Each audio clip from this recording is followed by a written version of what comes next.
Nagkagulo pa ang Final Four standings sa final stretch ng 2024 PVL All-Filipino Conference Elimination Round. Semis preview, schedule at format alamin, fearless prediction silipin, Tots Carlos absent sa Creamline versus Chocomucho. Pero bago yun mga ka-VHeads, huwag kalimutang mag-subscribe at i-click ang notification bell para updated ka sa aking latest videos. Nagkaroon pa ng plot twist ang probably huling big game day ngayong 2024 PVL All-Filipino Conference matapos ang unexpected results ngayong April 25. Pero ngayon din naging official na ang final forecast. Sa unang game, ginulantang ng Galleries Tower High Risers ang Final Four team ng Cheritigo Crossovers. Nagkaroon ng 2-1 lead ang Galleries bago nagwagi ang Cheritigo in 5 sets, 26-24, 23-25, 19-25, 25-12 at 15-9. Dahil dito nadali pa ng bahagyang game points ng Cheritigo, finishing the eliminations with 9 wins and 2 losses, 25 points. Dito naman naging official ang kanilang pagiging miyembro ng semis cast, clinching the last Final Four seat at inilaglag ang PLDT High Speed Hitters. Habang sa ikalawang game, ginimbal ng PLDT High Speed Hitters ang defending champions Creamline sa likod ng pagiging out sa Final Four race. Ibinaba nila ang Creamline Cool Smashers sa Final Four standings matapos ang 4-set upset 22-25, 25-14, 25-22, 27-25. Dahil nga dyan ay magiging sure number 4 ng Creamline after eliminations with 8 wins and 3 losses. Ito ang worst outing ng Creamline hindi lang sa Pro League kundi matapos rin ang halos 6 na taon sa PVL simula 2018. Magtatapos naman ng PLDT sa number 5 also with 8 wins and 3 losses pero mas mababa sila ng points only with 23 points kumpara sa 24 points ng Creamline.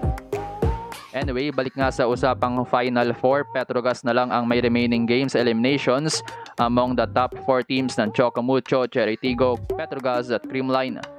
Kakalabanin pa ng Petrogas ang Next Led Chameleon sa April 27. Since winnable naman ang game ng Petrogas kontra Next Led, narito nga ang best possible Final Four standings after the eliminations. Most likely magtatapos bilang number 1 team ang Petrogas sa eliminations with 9 wins and 2 losses, 28 points. Actually, triple tie nga ang 9 wins and 2 losses if ever pero wagi ang Petrogas sa point system kumpara sa number 2 Chocomucho with 26 points at number 3 Cheritigo with 25 points.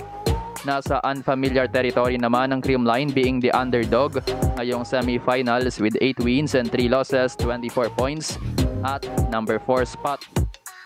Pero knowing Creamline, ibang halimaw pa nga rin ang champion team tuwing semifinals kaya napakaposible ng kanilang comeback para muling makabalik sa finals at depensahan ang kanilang kampyonato. Anyway, kung sakaling maging official nga ang nasabing standings, narito ang semifinal schedule. Reminder lang na round robin ang semifinals format this conference at hindi ang usual Final Four format na nakagawian. Ibig sabihin maghaharap-harap muli ang top 4 teams. Sa April 30, unang maghaharap ang number 2 Chocomucho versus number 4 Creamline at number 1 Petrogas versus number 3 Cheritigo. Habang sa May 2, maghaharap naman ang number 1 Petrogas versus number 4 Creamline at number 2 Chocomucho versus number 3 Cheritigo. At sa huling semis day, May 4, number 3 Cheritigo versus number 4 Creamline at number 1 Petrogas versus number 2 Chocomucho. Anyway, magkakaroon naman ng slight conflict para sa mga teams ng Creamline, Petrogas at Cheritigo sa April 30 dahil nakaset ang naturang date sa tryout ng Kovo sa Korea.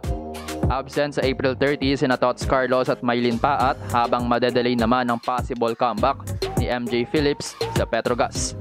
At para naman sa fearless forecast ngayong semifinals, medyo malabo nga na maulit ang finals face-off ng Creamline versus Chocomucho tulad last conference. Narito ang most possible scenario base sa prediction.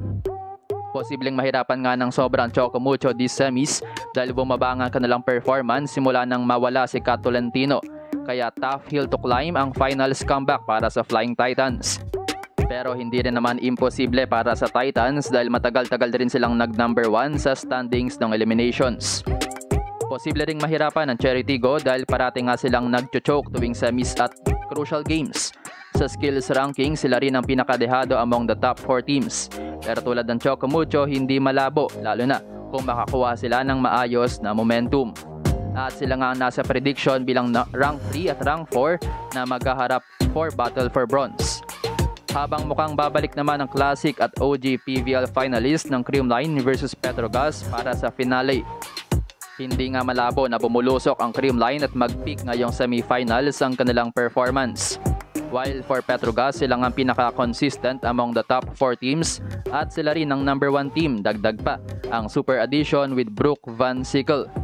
Disclaimer lang na ito ay prediction lamang mula sa opinion ng writer. At kung meron nga kayong sariling prediction this conference, comment nyo na yan sa comment section.